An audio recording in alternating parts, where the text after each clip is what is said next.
Bago tayo mag-umpisa sa ating istorya, i-comment mo naman kung taga saan ka at anong oras ka nanonood ngayon. Malay mo, habang nakikinig ka sa kwentong ito, may kapareho kang pinagdaraanan sa buhay. Yung tipong kahit pagod ka na, kahit parang hindi ka napapansin ng mundo, pinipili mo pa ring maging mabuti sa kapwa dahil yon ang tanging yaman na hindi kayang nakawin ni numan. Sa gitna ng maingay at abalang lungsod ng Taguig, may isang restaurant na kilala sa mga taong may kaya. Casa Miraluna ang pangalan nito. Isang lugar na puno ng mamahaling ilaw, makintab na sahig, mababangong pagkain at mga kustomer na kadalasang ay sanay utusan ng ibang tao sa isang kumpas lang ng daliri. Sa labas, parang perpekto ang lahat. Sa loob, may mga ngiting kailangang isuot kahit durug na ang dibdib. Doon nagtatrabaho si Lioren Salcedo. 27 taong gulang si Lioren, payat ngunit matikas. May mukha ng taong laging kulang sa tulog pero hindi nawawalan ng respeto sa kausap. Sa bawat mesa na nilalapitan niya, dala niya ang tray sa kaliwang kamay at ang kababaang loob sa kanang palad. Hindi siya ang pinakamabilis na waiter, hindi rin siya ang pinakamaingay makipag-usap sa mga kustomer, pero siya ang pinakamadalas hanapin ng mga regular na pumupunta sa Casa Miraluna. Si Lioren ba ang assigned sa table namin? Tanong ng isang matandang babae minsan habang nakaupo sa paborito niyang sulok. Ngumiti si Lioren at yumuko ng bahagya. Ako po ma'am, si Lerina. Gaya ng dati, warm water muna po bago soup. Napatanggo ang matanda. Alam mo talaga, hiho, kahit mga anak ko, nakakalimutan yan. Hindi sumagot si Lioren ng mahaba, ngumiti lang siya. Pero sa loob niya, may maliit na kirot. Dahil alam niya ang pakiramdam ng nakakalimutan. Lumaki si Lioren sa isang maliit na inuupahang kwarto sa Pembo, kasama ang kanyang ama si Mang Tibor at nakababatang kapatid na Dalisay. Dati, masigla ang kanilang tahanan kahit hirap. Si Mang Tibor ay dating driver ng delivery van at si Lioren naman ay nag-aaral noon ng culinary arts sa isang maliit na training school. Pangarap niyang maging chef. Hindi yung chef na puro pangalan at award ang habol, kundi chef na kayang magluto ng pagkain na kayang bayaran ng ordinaryong tao pero may lasa ng pagmamahal. Pero isang gabi, habang nag-aayos ng lumang resibo ang kanyang ama, bigla itong napahawak sa dibdib at bumagsak. Stroke. Simula noon, nagbago ang takbo ng buhay nila. Huminto sa pag-aaral si Lioren. Si Dalisay naman ay nag-working student para maipagpatuloy ang pangarap nitong maging nurse. Araw-araw, hati ang katawan ni Lioren sa trabaho, bahay, gamot ng ama, bayad sa renta, at pangamba kung may kakainin pa silang kinabukasan. Kuya, kahit ako na muna ang mag-stop, sabi ni Dalisay isang gabi habang nakaupo sila sa sahig, harap ng isang maliit na electric fan na halos hindi na umiikot. Umiling si Lioren habang hinahalo ang lugay para sa kanilang ama. Hindi, ikaw ang magtatapos sa atin. Ako muna ang sasalo. Pero kuya, Dalisay, mahinahon niyang putol. Hindi habang buhay ganito. Basta wag ka lang bibitaw. Tahimik na napayuko si Dalisay. Alam niyang kapag sinabi ng kuya niya ang salitang huwag bibitaw, ibig sabihin nun, siya mismo ay matagal nang kumakapit kahit sugatan na ang kamay. Sa Casa Miraluna, hindi lahat ay bilib sa kabutihan ni Lioren. Ang manager nilang si Roldan Verchez ay isang lalaking laging planchado ang damit pero lukot ang ugali.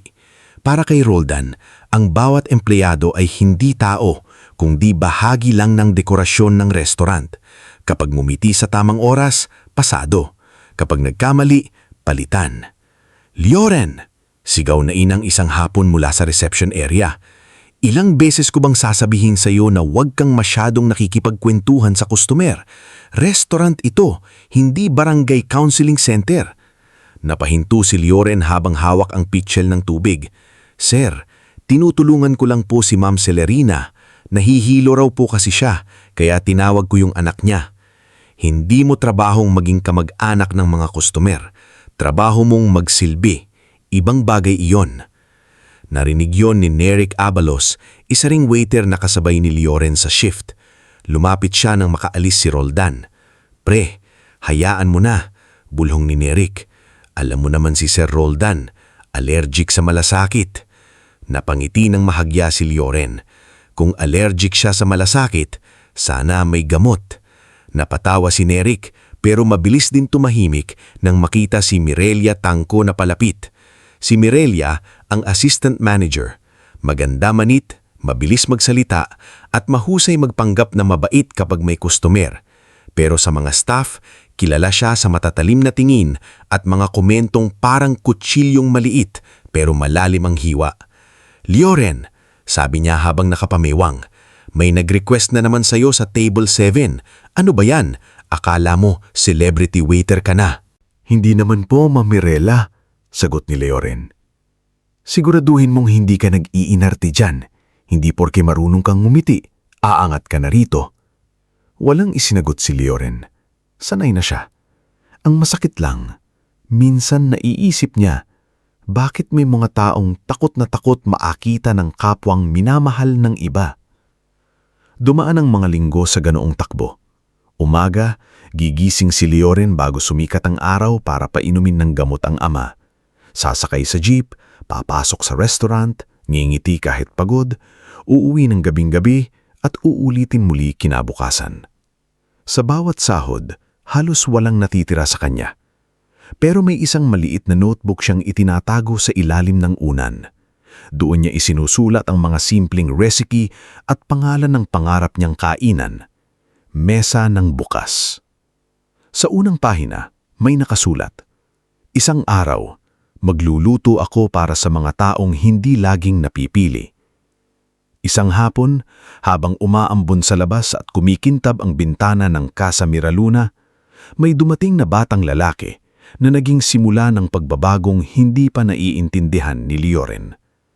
Maputla ang bata, mga 7 taong gulang, tahimik, at may hawak na maliit na sketchbook na kulay abo. Kasama niya ang isang may edad na yaya na halatang kabado at pagod. Si Manang Tercia iyon, nakasuot ng simpleng bestida at may sling bag na puno ng kung ano-anong gamit ng bata. "Good afternoon po," bati ni Lioren nang sila ang ma-assign sa mesa niya. "Saan po ninyo gustong maupo?" Bago pa makasagot si Manang Tercia, mabilis na sumingit si Mirela mula sa likod. "Doon sila sa gitna, mas kita ng customers na puno tayo." Napatingin ng bata sa gitna ng restaurant kung saan malakas ang ilaw at magkakatabi ang maraming mesa. Bahagya siyang napaatras. Napansin iyon ni Lioren. "Ma'am," maingat niyang sabi kay Mirela, "baka pwede sila sa may bintana? Mas tahimik po doon." Tumaas ang kilay ni Mirela. "Ikaw na ba ang manager?" Hindi agad sumagot si Lioren. Pero narinig niya ang mahinang boses ng bata. "Doon na lang po," sabi nito habang itinuturo ang mesa malapit sa bintana. Napatingin si Mirela sa bata pagkatapos kay Manang Tercia. Pilit siyang ngumiti. "Fine, pero bilisan niyo ang order." Nang makaupo sila, inilapag ng bata ang sketchbook sa mesa at tumingin sa labas. May kakaiba sa lungkot ng kanyang mga mata. Hindi ito tulad ng batang nagmamaktol lang. Parang sanay itong maging tahimik dahil laging abala ang mundo sa paligid niya. "Ano pong pangalan natin, boss?" magaan na tanong ni Lioren. Hindi sumagot ang bata. Si Manang Tercia ang sumalita. "Si Kaelo, Kaelo Arandia." Magandang pangalan. Parang pangalan ng batang magiging piloto o pintor balang araw. Doon unang tumingin si Kaelo sa kanya. "Bakit pintor?" "Kasi may sketchbook ka. At yung mga batang may bit-bit na sketchbook, maraming nakikita sa mundo na hindi napapansin ng matanda." Saglit na natahimik si Kaelo. Pagkatapos, dahan-dahan niyang binuksan ang sketchbook.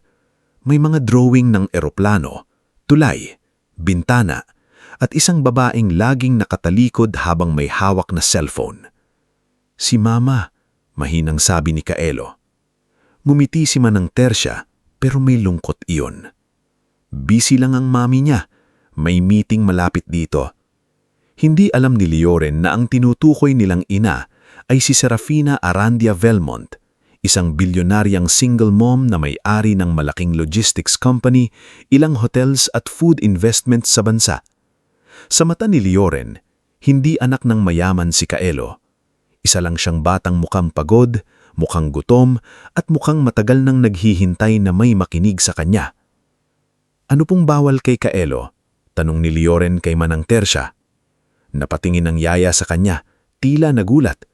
Ay, buti tinanong mo. Marami siyang bawal. May allergies siya sa ilang nuts at seafood. Madali rin siyang mahilo kapag masyadong matamis. Tumanggo si Leoren. Sige po, gagawan natin ng simple. Warm soup, plain rice, grilled chicken na walang sauce muna, tapos tubig lang. Okay po ba yun, Kaelo? Dahan-dahang tumanggo si Kaelo. Sa di kalayuan, pinagmamasdan sila ni Mirela. Nakakunot ang noo niya. Ang daming arte. Buhumning ni Mirela kay Nerik. Napatingin si Nerik sa kanya. Baka may sakit, ma'am. Lahat na lang may sakit kapag si Leoren ang server. Gusto lang niyang magmukhang hero. Nang dumating ang pagkain, hindi agad kumain si Kaelo. Tinitigan lang niya ang plato, parang sinusukat kung ligtas ba ito. Hindi siya minadali ni Leoren. Sa halip, inilagay niya ang baso ng tubig sa tamang layo at bahagyang ibinaba ang ilaw sa lampshade sa gilid. Hindi ka namin mamamadaliin, sabi ni Leoren. Dito, kahit mabagal kumain, customer pa rin. Napaangat ang tingin ni Kaelo. Sa school kasi, sinasabi nila ang bagal ko. Hindi ibig sabihin mabagal ka, mali ka na. Minsan yung mga mababagal, sila yung mas maingat. Tahimik na napangiti si Kaelo. Maliit lang pero sapat para mapansin ni Manang Tercia. Napahawak ang matanda sa dibdib niya na para bang may nabawas na bigat. Habang kumakain si Kaelo, gumuhit siya sa sketchbook. Nang matapos, iniabot niya ito kay Leoren. Sa papel, may drawing ng isang lalaking may tray nakatayo sa tabi ng bintana. Sa ilalim, may sulat na medyo tabingi. Kuya waiter na hindi sumisigaw. Napatigil si Leoren. Ilang segundos ang hindi nakapagsalita. Para sa'yo, sabi ni Kaelo. Marahang tinanggap ni Leoren ang papel. Salamat, Kaelo. Ilalagay ko ito sa notebook ko. May notebook ka rin? Tanong ng bata. Oo, doon ko sinusulat yung mga pagkain na gusto kong lutuin balang araw. Para kanino? Tumingin si Leoren sa batang nasa harap niya. Para sa mga taong madalas makalimutan. Hindi nila alam sa kabilang private room ng restaurant, kakatapos lang ng mabigat na business call ni Serafina Arandia Velmont. Pagod ang mukha niya, perpekto ang suot, pero sa mata niya ay halatang may malalim na lungkot. Hawak niya ang cellphone nang tumawag si Manang Tercia. Ma'am, mahinang sabi ng yaya. Kumain po si Kaelo, maayos po, may nakausap siyang waiter. Natigilan si Serafina. Kumain siya nang hindi umiiyak? Opo ma'am, at gumuhit pa siya. Ilang segundo ring natahimik si Serafina sa kabilang linya. Para sa ibang tao, maliit na bagay lang yun. Pero para sa isang inang buwan nang nahihirapang abutin ng sariling anak, parang himala ang marinig na kumain nito ng payapa. Anong pangalan ng waiter? Tanong niya. Napatiging si Manang Tercia kay Leoren na noon ay abala sa pag-aayos ng ibang mesa. Leoren po, Leoren Salcedo. Tahimik na inulit ni Serafina ang pangalan. Leoren. Sa gabing iyon, umuwi si Leoren na mas pagod kaysa dati, pero may kakaibang gaang sa dibdib. Inilagay niya sa maliit niyang notebook ang drawing ni Kaelo. Sa tabi nito, nagsulat siya ng isang bagong recipe. Sabaw para sa batang takot sa ingay. Pagdating niya sa bahay, gising pa si Dalisay habang nagre-review ng anatomy notes. Mang Tibor naman ay natutulog sa banig, mahina ang hinga ngulit payapa. Kuya, bakit ka nakangiti? Tanong ni Dalisay. Umupo si Leoren sa sahig at inilabas ang drawing. May batang nagbigay sa akin ito. Tinignan ni Dalisay ang papel at napangiti. Kuya waiter na hindi sumisigaw, bagay sa'yo. Yan mo day, sabi ni Leoren habang nakatingin sa drawing. Minsan pala kahit wala kang pera, kaya mo pa ring maging dahilan para gumaan ang araw ng iba. Tumanggo si Dalisay. Kaya ka siguro hindi pinababayaan ng Diyos, kuya. Kasi kahit ikaw ang pagod, ikaw pa rin ang nagpapahinga sa ibang tao.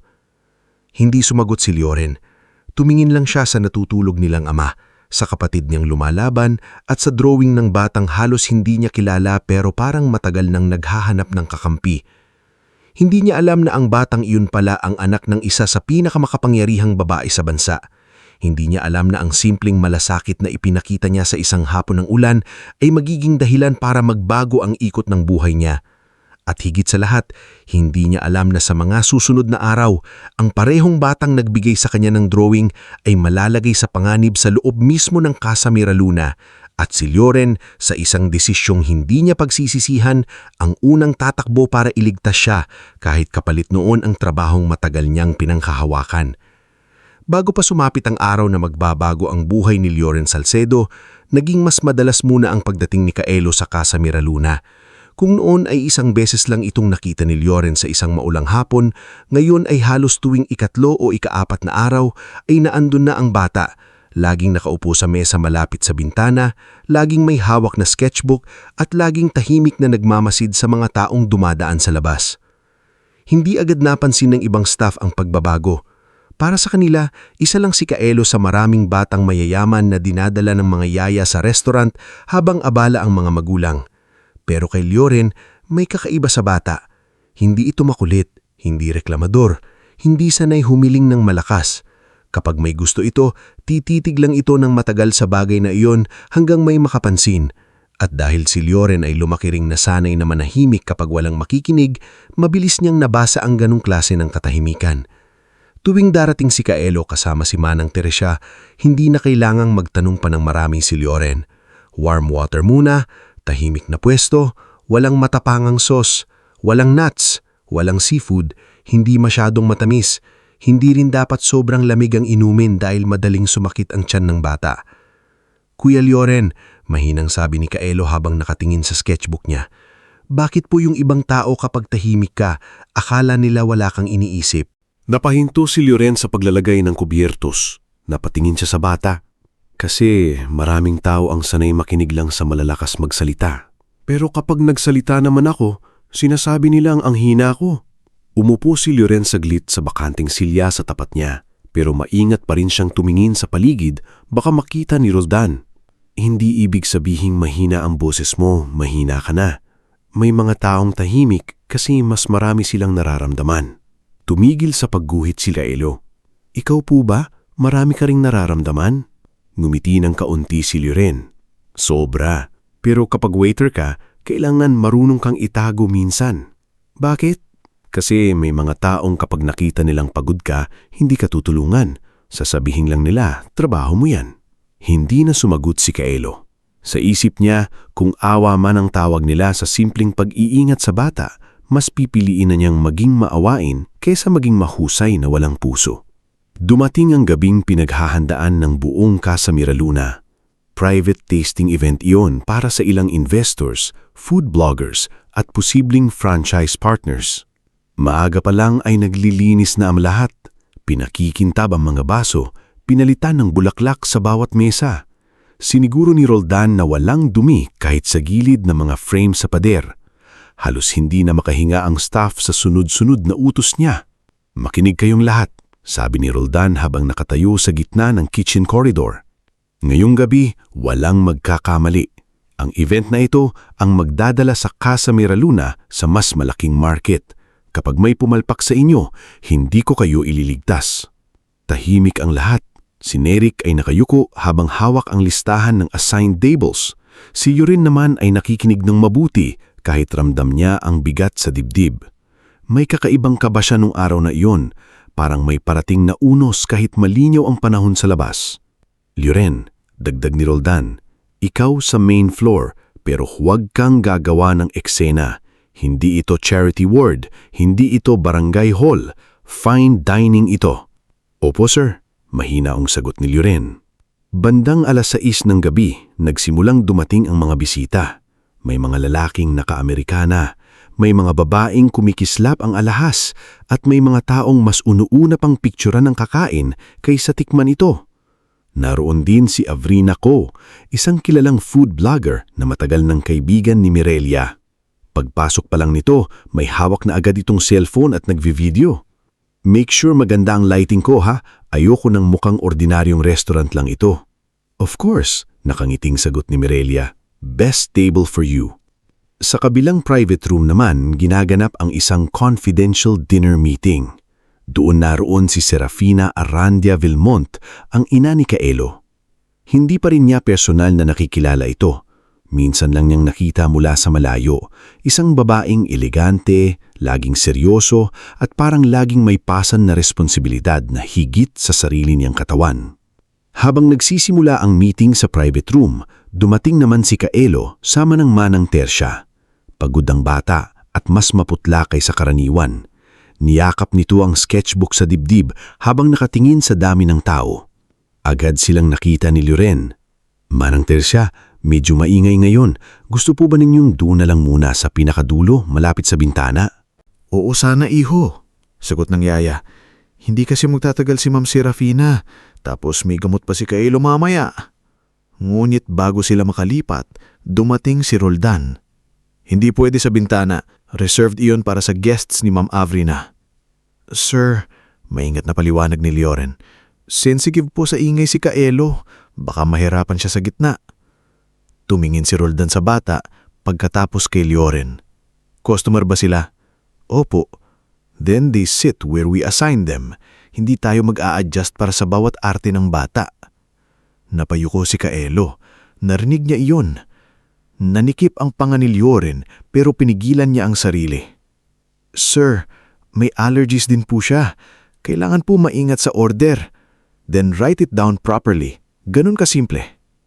Napilitan silang paupuin si Kaelo sa main dining area, hindi kalayuan sa gitna. Malakas ang usapan, may tumutunog na baso, may tumatawang bisita at may ilaw na masyadong maliwanag sa ibabaw ng mesa. Nakita ni Loren kung paano hinigpitan ng bata ang kapit sa sketchbook. Lumapit siya at yumuko ng kaunti. Kaelo, nandito lang ako ha, okay?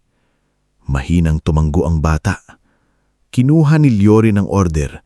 Sinulat niya ng malinaw ang mga bawal. No nuts, no seafood, no heavy sauce, no sweet glaze. 3 beses pa niyang binilugan ng allergy note bago iniyabot sa kitchen counter. Ngunit dahil magulo ang gabi, maraming kamay ang dumaan sa order tablet at printed slips. Si Mirela ang nag-check ng final dispatch para sa main floor. Nang makita niya ang order ni Kaelo, napasimangot siya. Ang daming note, parang prinsipe. Narinig yun ni Nerik. Ma'am, kailangan daw po talaga. May allergies yung bata. I know how to read, Nerik. Matalim niyang sagot. Maya-maya, may dumating na urgent request mula kay Avrina. Kailangan daw niya ng special plated sampler para sa video. Nagkagulo ang staff. May tumawag kay Mirela. May nagtanong sa kitchen. Sa gitna ng kalituhan, nawala ang unang printed slip at napalitan ng bagong kopya na kulang ang allergy note. Hindi malinaw kung aksidente o sinadya, ngulit isang bagay ang sigurado, hindi na nakita ni Loren ang final plate bago ito inihain. Abala siya noon sa pagtulong sa isang matandang guest na muntik ng madulas dahil sa natapong tubig sa gilid ng mesa. Pagbalik niya sa area ni Kaelo, nakita niyang nakahain na ang pagkain sa mesa ng bata. Manang, sino po ang nagdala nito? Yung isang server, iho. Akala ko galing sa'yo. Biglang kinabahan si Loren. Tinignan niya ang plato. May sauce sa gilid. May garnish na tila durog na nuts. Bago pa siya makalapit, napahawak na si Kaelo sa leeg niya. Kaelo, tawag ni Manang Tersia. Namumutla ang bata, nanginginig ang kamay, bumagsak ang kutsara sa sahig. Sa loob ng ilang segundo, lumabo ang mga mata niya at napasandal siya sa upuan na halos hindi makahinga. Kaelo! Sigaw ni Loren. Hindi na siya nag-isip, tinulak niya ang tray na hawak, tumakbo sa mesa at inalalayan ng bata. Nagpanik si Manang Tersia, nagsimulang magsigawan ng ilang customers. May tumayo, may nagvideo, may umiwas na parang nakakahawa ang nangyayari. Tumawag kayo ng ambulansya, ngayon na! Lumapit si Roldan pero hindi para tumulong. Anong ginagawa mo? Huwag kang gumawa ng eksena sa gitna ng event. Hindi siya pinanggan ni Loren. Binuhat niya si Kaelo ng maingat, siniguradong hindi maiipit ang leeg at dibdib ng bata. Si Nerik naman ay nagmadali tumawag ng emergency habang naninginig ang kamay. "Sir, hindi siya makahinga," sigaw ni Nerik. "Ilabas ninyo sa side entrance, huwag sa harap, may media guests tayo." Napatingin si Lioren kay Roldan na halos hindi makapaniwala. "Bata ito, sir, hindi problema sa display. Sumunod ka sa akin." Pero tumakbo na si Lioren palabas, bit-bit si Kaelo, kasunod si Manang Tercia na umiiyak. Narinig niya ang batang nanginginig, mahina, parang bawat hinga ay ipinaglalaban. "Kuya," halos pabulong sabi ni Kaelo. "Nandito ako," sagot ni Lioren kahit nanginginig ang boses niya. "Huwag kang bibitaw, Kaelo, huwag kang bibitaw." Sa ambulansya, sumama si Manang Tercia. Pero nang makita niyang halos mahimatay na rin ito sa takot, sumakay na rin si Lioren para tumulong magbigay ng impormasyon. Hindi niya inisip ang trabaho, hindi niya inisip ang galit ni Roldan. Ang taming nasa isip niya ay ang batang minsang gumuhit sa kanya bilang kuya waiter na hindi sumisigaw. Sa ospital, nagkagulo ang emergency room. Kinuha si Kaelo ng mga doktor. Naiwan si Lioren sa hallway, may bahid ng sauce sa manggas ng uniform, pawis na pawis at halos hindi makahinga sa kaba. Si Manang Tercia ay nakaupo sa gilid, umiiyak habang hawak ang rosaryo. "Kasalanan ko," paulit-ulit nitong sabi. "Dapat binantayan ko, dapat tinignan ko muna." Lumuhod si Lioren sa harap niya. "Hindi po kayo ang may kasalanan, may note po sa order, may nangyaring mali sa loob." Maya-maya dumating si Serafina. Hindi na siya mukhang bilyonaryang handa sa boardroom. Isa na lang siyang ina na takot mawalan ng anak. Mabilis siyang lumapit kay Manang Tercia. "Nasaan si Kaelo?" Halos basag ang boses niya. "Nasa loob po, ma'am," sagot ng yaya habang umiiyak. "Si Lioren po ang nagdala. Siya po ang bumuhat." Napatingin si Serafina kay Lioren. Noon lang sila tunay na nagkaharap. Sandali siyang natigilan sa itsura nito. Isang waiter na halatang pagod, takot at puno ng konsensya kahit hindi pa alam ang buong nangyari. "Kayo si Lioren?" tanong niya. "Opo, ma'am," mahinang sagot niya. "Pasensya na po. Dapat po mas nabantayan ko." Pinutol siya ni Serafina.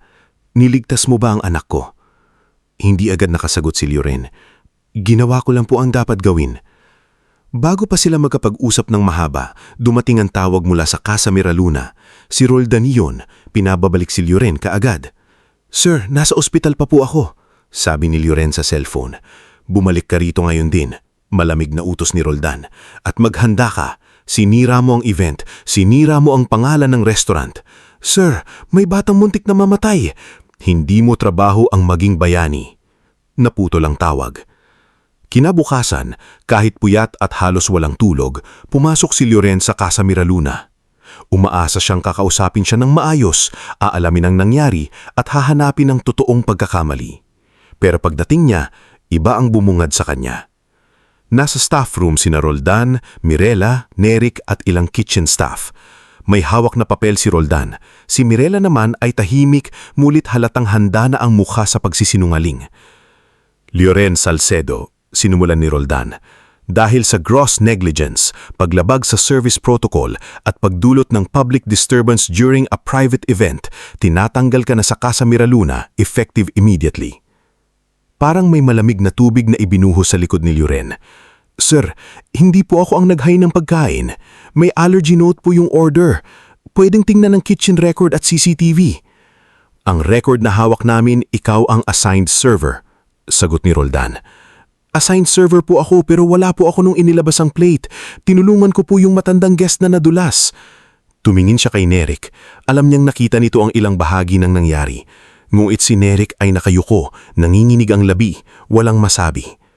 "Mirela, ikaw ang nag-check ng floor. Ano ang nakita mo?" Huminga ng malalim si Mirela pagkatapos ay nagsalita. Si Lioren ang may direct responsibilidad sa bata. Ilang beses na rin siyang napagsabihan na wag masyadong nakikipag-close sa customers kasi nawawala siya sa focus. Kagabi, iyon ang nangyari. Napatingin si Lioren sa kanya. "Ma'am, alam ninyong hindi totoo yan." Tumaas ang kilay ni Mirela. "Careful, wag kang mandamay dahil lang natatakot ka." Inabot ni Roldan ang papel. "Pirmahan mo ito. Acknowledgement na tinatanggap mo ang termination." Binasa ni Loren ang unang linya. Nakalagay doon na inaamin niyang siya ang nagkamali sa order at siya ang naging dahilan ng medical emergency. Dahan-dahan niyang ibinaba ang papel. Hindi ko po pipirmahan. Tumigas ang mukha ni Roldan. Then umalis ka rito ng walang clearance. Wala kang final pay hanggat hindi ka nakikipag-coordinate. Kung ang kapalit po ng final pay ay pag-aamin sa kasalanang hindi ko ginawa, pasensya na po. Hindi ko kayang ibenta ang pangalan ko. May ilang staff ang napatingin sa kanya.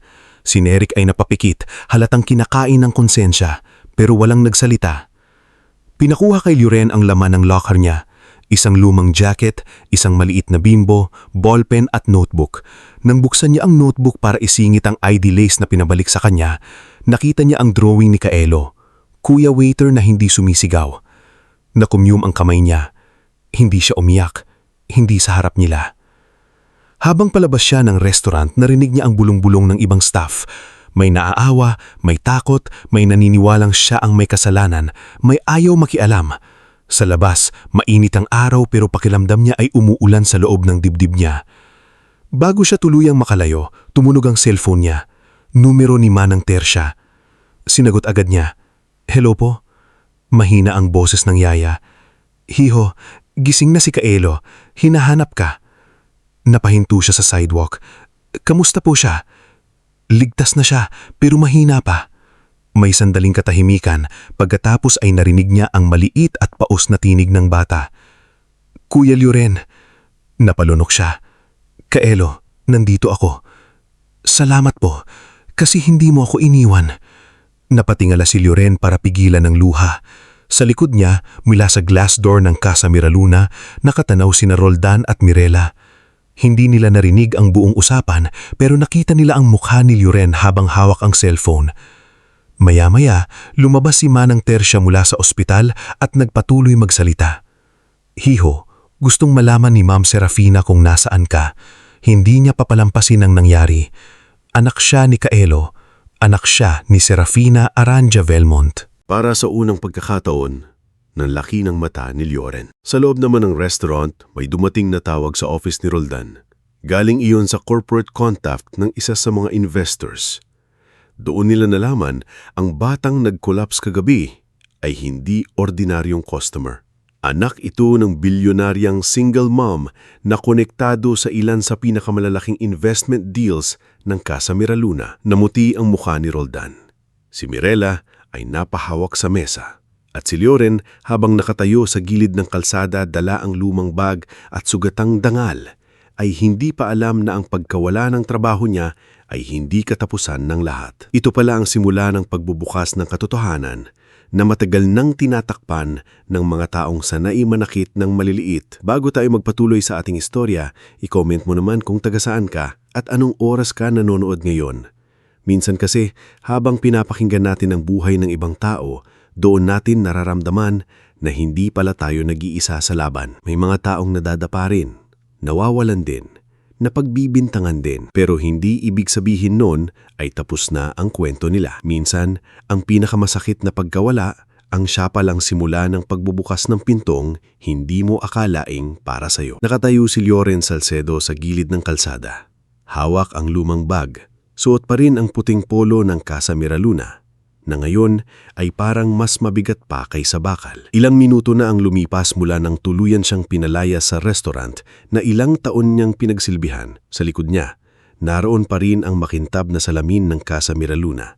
Ang lugar na dati niyang inakalang magiging daan para makaipon siya at may pagpatuloy balang araw ang pangarap niyang culinary training. Pero ngayon, habang tinatanaw niya ang mga taong kumakain sa loob na parang walang nangyari, ramdam niyang parang itinapon siya na parang basang-basahan matapos gamitin. Sa kabilang linya ng cellphone niya, narinig niya ang paos ngunit buhay na tinig ni Kaelo. Kuya Loren, salamat po kasi hindi mo ako iniwan. Yun lang ang mga salitang hindi niya alam na kailangan niyang marinig sa buong magdamag at buong umagang iyon. Puro sisi, takot at kahihiyan ang bumubugbog sa isip niya. Kahit alam niyang hindi siya ang nagkamali sa order, may bahagi pa rin sa kanya na nagtatanong kung sana ba mas binantayan niya. Sana ba mas lumaban siya kay Roldan nang pinaupo si Kahelo sa gitna? Sana ba mas hinablot niya agad ang plato bago nakasubo ang bata? Pero nang narinig niya si Kahelo, naalala niya ang pinakapayak na katotohanan. Nung oras na may batang nahihirapang huminga, hindi siya tumakbo palayo. Tumakbo siya papalapit. Magpagaling ka, Kahelo, sagot ni Lioren habang pinipigil ang pagbasag ng boses. Huwag mo munang isipin ang ibang bagay. Kumain ka pag sinabi ng doktor ha, magpupunta pa ako dito. Napapikit si Lioren. Gusto niyang oo ang isagot. Pero naisip niya ang pamasahe, ang unipormeng suot niya, ang pamilya niyang naghihintay sa bahay, ang trabahong nawala, at ang final pay na posibleng hindi niya makuha dahil tumanggi siyang pumirma sa kasinungalingan. Naglakad si Lioren pauwi nang hindi sumakay agad ng jeep. Kailangan niyang palipasin ang bigat sa dibdib bago humarap sa pamilya. Sa bawat hakbang, parang naririnig pa rin niya ang boses ni Roldan. Hindi trabaho mo ang maging bayani. Napangiti siyang ng mapait kung ang pagiging bayani pala ay pagbuhat ng batang nahihingalong kaysa pagprotekta sa reputasyon ng restaurant. Hindi niya iyon pagsisisihan kahit walan pa siya ng 10 trabaho. Pagdating niya sa maliit nilang inuupahang kwarto, nadatnan niyang nasa mesa si Dalisay, nakayuko sa libro, habang si Mang Tibor ay nakahiga sa banig. Mahina na ang kalahating katawan ng kanilang ama, pero gising ito at nakatingin sa kisame na parang binibilang ang mga bitak sa kahoy. Kuya, agad na tanong ni Dalisay nang makita siya. Bakit amaga mo? Hindi agad nakasagot si Lioren. Ibinaba niya ang bag sa gilid. Tinanggal niya ang polo at isinabit sa pako sa dingding. Habang ginagawa iyon, nakita ni Dalisay ang ID lace na nakasilid na lang sa bulsa ng bag. Kuya, mahinang itong ulit. Anong nangyari? Umupo si Lioren sa sahig. Ilang segundo siyang yumuko bago nagsalita. Tinanggal ako sa trabaho. Natigilan si Dalisay. Dahil dun sa bata? Tumanggo siya. Pinapalabas nilang ako ang may kasalanan. Pero hindi ikaw, di ba? Hindi? Then bakit ka tinanggal? Napatingin si Lioren sa kapatid. May galit sa mata ni Dalisay, pero mas nangingibabaw ang takot. Alam niya kung bakit. Kapag nawala ng trabaho ang isang mahirap, hindi lang pride ang tinatamaan. Pati pagkain, gamot, upa, kuryente at pangarap. Mas madali kasi sa kanila na humanap ng isisisi kaysa umamin na may mali sa sistema nila, sagot ni Lioren. Mula sa banig, gumalaw ang kamay ni Mang Tibor. Hirap siyang magsalita mula nang na-stroke, pero pinilit niya. Anak, lumapit agad si Lioren. Tay, wag na po kayong magsalita. Pinilit ni Mang Tibor na hawakan ang kamay niya. Mahina ang kapit pero sapat na para maramdaman ni Lioren ang pag-aalala. Hindi, pangalan. Ang nawalan, trabaho lang. Napayuko si Lioren. Doon na siya napaluha, tahimik, walang ingay. Matagal na niyang pinipigilan pero sa harap ng amang kahit may sakit ay sinusubukan pa ring itayo. Bumigay ang dibdib niya. Kinagabihan, hindi siya nakatulog. Habang tulog si Dalisay at ang ama nila, binuksan niya ang maliit niyang notebook. Naroon pa rin ang drawing ni Kahelo, ang kuya waiter na hindi sumisigaw. Sa tabi nito, may bahid ng natuyong tubig mula sa ulan noong unang araw na nagkita sila. Hinawakan niya ang pahina na parang ebidensya iyon na minsan may taong nakakita sa kanya hindi bilang utusan, kundi bilang mabuting tao. Kinabukasan, maaga siyang lumabas para maghanap ng trabaho. Nagpunta siya sa 2 kainan, isang coffee shop at isang catering office. Sa una, sinabi nilang puno na. Sa ikalawa, tinanong siya kung bakit siya umalis sa Casa Miraluna. Sa ikatlo, may nakakita na raw ng video ni Avrina ko online at nag-alinlangan. Ikaw ba yung waiter sa viral post? Tanong ng lalaki sa catering office habang nakakunot ang noo. Hindi po totoo ang context noon. May batang nagka-emergency. Tinulungan ko lang po. Pasensya na, ayaw naming madamay sa issue. Ganun kadali. Isang video na kulang sa katotohanan, isang pangalan na pinalabas na pabaya at sarado na agad ang mga pinto. Samantala, sa ospital, ibang klase ng katahimikan ang bumabalot sa private room ni Kahelo. Nakahiga ang bata, may dextrose, maputla pa rin, ngunit ligtas na ayon sa doktor. Si Serafina ay nakaupo sa tabi ng anak. Hawak ang maliit na kamay nito. Sa unang pagkakataon sa mahabang panahon, hindi siya bumukas ng laptop, hindi siya sumagot sa board messages, Hindi niya pinansin ang sunod-sunod na tawag ni Brent. Ang buong mundo niya ay lumiit sa kama ng anak. Mama, mahinang tawag ni Kaelo. Yes, anak. Galit ka po ba kay Kuya Lioren? Napakorap si Serafina. Bakit mo naisip yun? Kasi sabi ng manager, siya raw may kasalanan. Pero hindi, siya po yung tumakbo. Humigpit ang hawak ni Serafina sa kamay ng anak. Alam ko, kaya aalamin ko ang totoo. Mama, huwag mo po siyang pabayaan. Wala po siyang ginawa kundi tulungan ako. May kung anong tumama sa dibdib ni Serafina. Ilang taon niyang pinoproteksyonan ng anak gamit ang pera, security, private doctors, yaya at exclusive schools. Pero sa isang kritikal na sandali, ang taong unang yumakap sa panganib ay hindi ang sino mang binabayaran niyang ng malaki, kundi isang waiter na halos hindi niya kilala. Tumayo si Serafina at lumabas ng kwarto. Nandoon sa hallway si Attorney Kazrel Muntava, ang matagal na niyang legal investigator. Matangkad ito, kalmado, laging maayos ang suot at bihirang magsayang ng salita. Kunin mo ang CCTV ng Casa Miraluna. Lahat. Main dining, kitchen dispatch, hallway, staff counter, kunin mo rin ang order logs, kitchen tickets, at sino ang may access sa tablets noong oras na yon. Tumanggi si Kazriel. Already requested, pero may posibilidad na mag-delay sila. Tulungan mo akong ipaintindi sa kanila na hindi ito request. Hindi nagtaas ng boses si Serafina pero may bigat ang bawat salita. Hindi iyon galit na padalus-dalus. Iyon ay galit ng inan muntik mawalan ng anak at ng negosyante na sanay maghanap ng butas sa mga kasinungalingan. Sa Casa Miraluna, hindi mapakali si Loldan. Ilang beses siyang nagpabalik-balik sa office, pinagpapawisan kahit malamig ang aircon. Si Mirela naman ay nakaupo sa harap ng computer, kunwari ay nag-aayos ng inventory report, pero nanginginig ang daliri sa keyboard. Sigurado ka bang walang makikita sa CCTV? Pinabulong na sagot ni Mirela. Hindi ko alam, maraming angle doon. Bakit kasi nagulo ang order? Napatingin si Mirela sa kanya. Huwag mo akong sisihin. Ikaw ang nagpumilit na paupuin sila sa gitna. Ikaw ang nagsabing huwag gumawa ng eksena. Lower your voice. Biglang kumatok si Nerik sa office. Namumutla ito. Sir, may representative daw po ni Ma'am Serafina sa labas. Kinukuha ang incident records. Nagmura si Roldan sa ilalim ng hininga. Sabihin mong unavailable ako.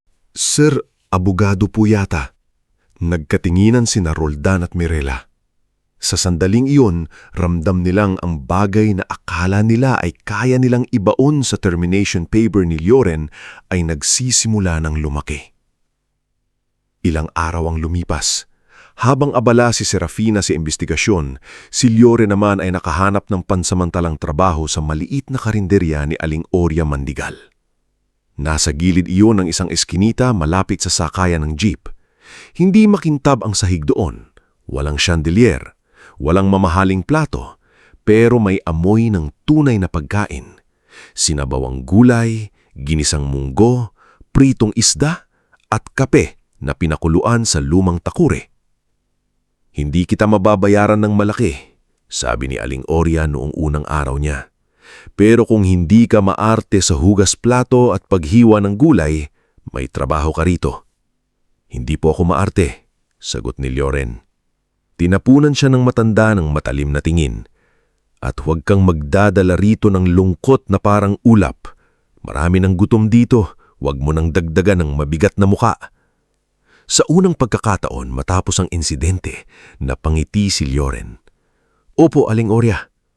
Doon, nagsimula siyang humawak muli ng pagkain hindi bilang server ng mayayaman, kundi bilang kusinerong tumutulong magpakain sa mga driver, estudyante, construction worker, at matatandang bumibili ng kalahating order dahil kulang ang barya. Napansin ni Aling Oria na marunong siyang magtipid ng sangkap nang hindi tinatanggal ang lasa. Kapag may batang bumibili ng sabaw lang, dinadagdagan niya ng kaunting gulay. Kapag may matandang walang ngipin, pinalalambot niya ang ulam. May kamay ka sa kusina, sabi ni Aling Oria isang hapon. bakit ka nagtiis maging waiter? Pangarap ko po talagang magluto, kaso may mga pangarap na kailangan munang ipagpaliban kapag may mas importanteng kailangan buhayin. Hindi na nagsalita si Aling Orya. Pero mula noon, hinayaan na niya si Lioren na gumawa ng special sabaw tuwing umaga. Isang gabi, habang nagsasara na sila ng karinderya, dumating si Nerik. Basang-basa ito ng pawis at halatang ilang ulit nagdalawang isip bago pumasok. Lioren, mahina nitong tawag. Nerik? Lumapit si Nerik, hawak ang isang gusot na envelope. Pasensya na. Tumigil si Lioren. Hindi niya alam kung galit ba ang dapat naramdaman o pagod. Bakit ka nandito? Hindi ako nakatulog mula noong araw na tinanggal ka. Alam kong dapat nagsalita ako. Alam kong nakita kong hindi ikaw ang nagdala ng plate, pero natakot ako pre. May anak akong pinapagamot. Sinabihan ako ni Mirela na kapag nagsalita ako, ako naman ang mawawalan. Mula sa likod, lumabas si Aling Orya na may hawak na sandok. Kung mag-aaway kayo, sa labas, bago ko kayo sabuyan ng sabaw. Bahagyang napangiti si Lioren pero agad ding bumalik ang seryosong mukha niya. Inabot ni Nerik ang gusot na envelope. Kinuha ko ito sa trash bin noong gabing iyon. Lumang order slip.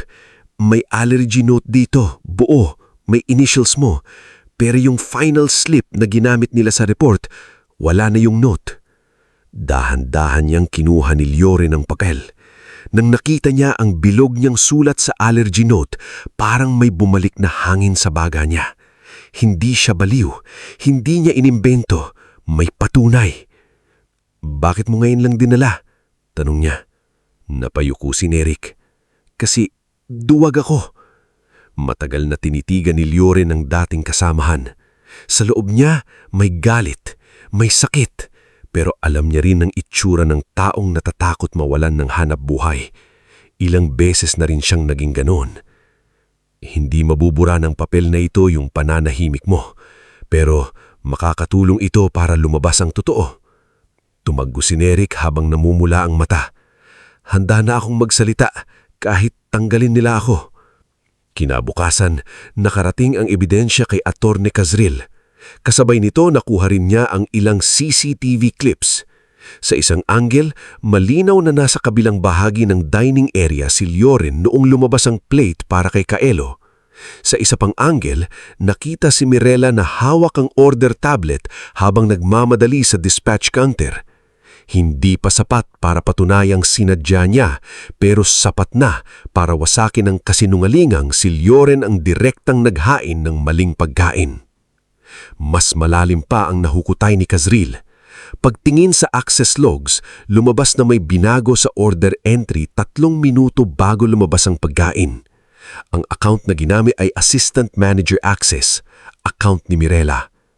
Kasabay nito, nakita rin sa internal messages na may ilang complaints ng muhaskay kay Roldan tungkol sa pamamahiya, unpaid overtime at pananakot sa staff, ngunit paulit-ulit itong tinatakpan dahil maganda ang sales numbers ng branch.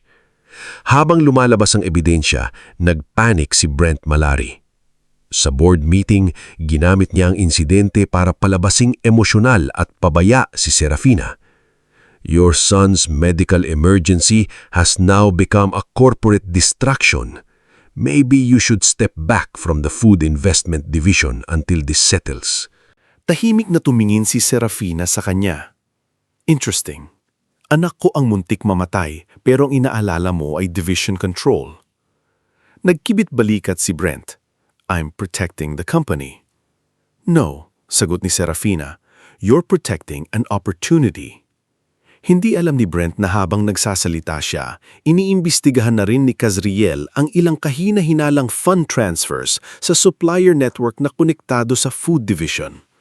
Hindi pa iyon handang ilabas, pero nagsisimula nang makita ni Serafina na ang insidente ni Kaelo ay maaaring bahagi lang ng mas malaking sistema ng pananamantala sa staff, sa customers at maging sa sariling pamilya. Isang gabi, matapos ang mahabang araw sa karinderya, nag-aayos si Lioren ng plato ng may humintong itim na sasakyan sa tapat ng maliit na kainan. Lumabas si Serafina. Wala siyang kasamang media, wala siyang marangyang dating. Simple ang suot niyang puting blouse at itim na pantalon. Pero kahit ganoon, dala pa rin niya ang tindig ng babaeng sanay pasanin ang mundo. Napahinto si Leoren. Si Aling Oria naman ay sumilip mula sa kusina. Aba, bulong ng matanda. Mukhang hindi bibili ng kalahating order yan. Lumapit si Serafina kay Leoren. Ilang segundo silang nagkatitigan. Sa pagitan nila ay ang gabing muntik nang mawala si Kaelo, ang trabahong nawala kay Leoren at ang katotohanang unti-unti nang lumalabas. Leoren, sabi ni Serafina, hindi bilang boss, hindi bilang bilyonarya, kundi bilang ina. I came to apologize. Hindi alam ni Leoren ang isasagot. Ma'am, wala po kayong kasalanan. Meron, sagot niya, because my world created people like Roldan. People who think reputation matters more than a child's life. People who think workers like you can be erased with one report. Tahimik si Leoren. Ibinigay ni Serafina ang folder na hawak niya. We have evidence. You did not serve the wrong plate. You did not ignore my son's allergies. You saved him. Dahan-dahang binuksan ni Leoren ang folder. Nakita niya ang CCTV stills, order logs, at kopya ng lumang slip na dala ni Nerik. Sa unang pagkakataon mula nang nasibak siya, may opisyal na dokumentong hindi siya sinisisi. May papel na hindi humihingi ng peking pag-amin, kundi nagpapatunay na may katotohanang karapat-dapat ipaglaban. Lilinisin ang pangalan mo, dagdag ni Serafina. I will make sure of that, and if you want, I can offer compensation. Napatingin si Leoren sa kanya. May sandaling kumislap sa isip niya ang renta, gamot, utang, tuition ni Dalisay. Kailangan niya ng pera. Totoo yun. Pero may mas mabigat siyang naalala. Ang mukha ni Nerik, ang takot ng staff, ang mga matang nakayuko habang pinalalayasan siya. Ma'am, mahinang sabi ni Leoren, kung tutulungan niyo po ako, sana hindi lang ako. Bahagyang kumunot ang noo ni Serafina. What do you mean? Marami pong empleyado sa Casa Miraluna ang takot. Hindi lang ako ang napihiya. Hindi lang ako ang napagbantaan. Ako lang po yung nangyaring may batang nasaktan kaya lumabas. Pero araw-araw, may maliliit na taong tinatapakan doon. Tahimik na nakinig si Serafina. Kung may magagawa po kayo, protektahan niyo po sila. Huwag niyo pong hayaang ako lang ang malinis ang pangalan tapos balik na naman sila sa dati. Sa unang pagkakataon, may kakaibang tingin si Serafina kay Leoren. Hindi awa, hindi utang ng loob, kundi respeto.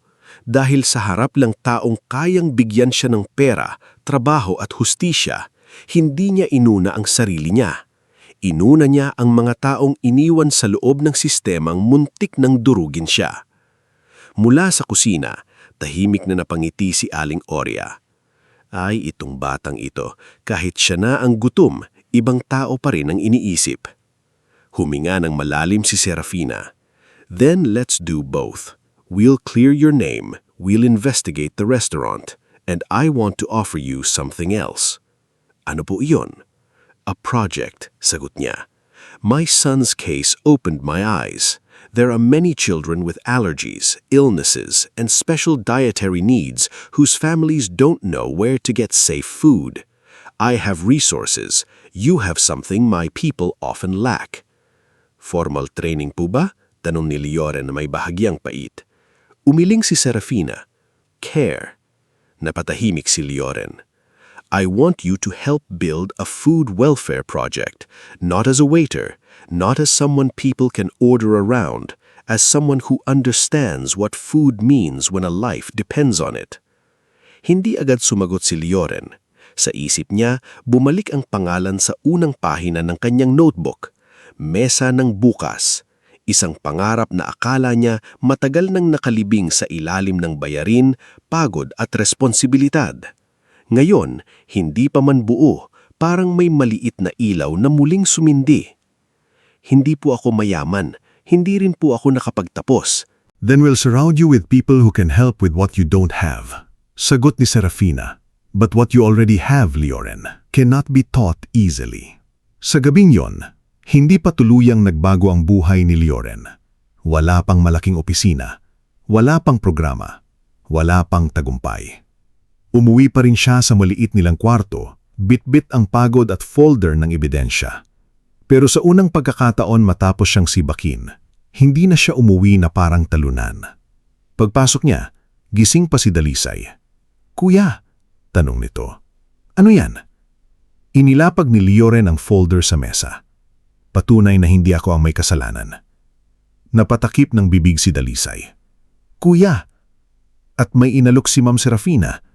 Hindi ko pa alam kung paano, pero baka may pagkakataon akong gumawa ng mas malaki kaysa sa dati kong pinapangarap. Mula sa banig, gumalaw ang kamay ni Mang Tibor. Tumingin ito sa kanya. Mahina pero malinaw ang ngiti sa kalahati ng mukha. Lumapit si Lioren at hinawakan ang kamay ng ama. "Tay," bulong niya. Parang hindi pa pala tapos. Sa labas ng maliit nilang kwarto, maingay pa rin ang lungsod. May dumadaang jeep. May asong tumatahol. May kapitbahay na nagtatalo. Wala namang nagbago sa mundo sa isang gabi. Pero sa dibdib ni Lioren, may bagong pintong bumukas. Isang pintong hindi niya mararating kung hindi siya unang pinalayas sa lugar na akala niyang ay taning daan niya. At habang sa Casa Miraluna ay nagsisimula ng magkawatak-watak sina Roldan, Mirela at ang mga kasinungalingang itinayo nila. Si Lioren naman ay unti-unting bumabangon. Hindi para bumalik sa dating mesa, kundi para maghanda ng mas malaking hapag para sa mga taong minsang hindi nabigyan ng puwang. Bago tayo magpatuloy sa ating istorya, i-comment mo naman kung taga saan ka. At anong oras ka nanonood ngayon?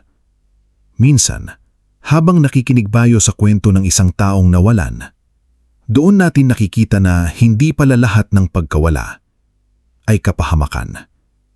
May mga pagkakataong inaalis tayo sa lugar na matagal na tayong sinasaktan para dalhin tayo sa lugar na mas kailangan ang puso natin. Matapos ang gabing kinausap ni Serafina Aranja Velmont si Lioren sa maliit na karinderya ni Aling Oria, hindi agad naging magaan ang lahat. Hindi parang pelikula na kinabukasan ay maayos na ang buhay. May malaking opisina na agad, may bagong damit, at may palakpakan mula sa mundo. Ang totoo, kinabukasan nun, gumising pa rin si Lioren sa parehong maliit na kwarto. Maaga pa rin siyang naghanda ng gamot ng kanyang amang si Mang Tibor. Tinulungan pa rin niya si Dalisay na baunin ng kanin at itlog bago ito pumasok sa klase. At pagkatapos noon, pumunta pa rin siya sa karinderya ni Aling Oria para maghiwa ng gulay, maghugas ng plato, at magsandok ng sabaw sa mga customer na kulang ang bariyang pambayad. Pero may isang bagay na nagbago. Hindi na mabigat ang paghinga niya gaya nung unang araw na tinanggal siya sa Casa Miraluna. Sa loob ng dibdib niya, may maliit na lakas na unti-unting bumabalik. Hindi pa iyon tagumpay, pero pag-asa iyon.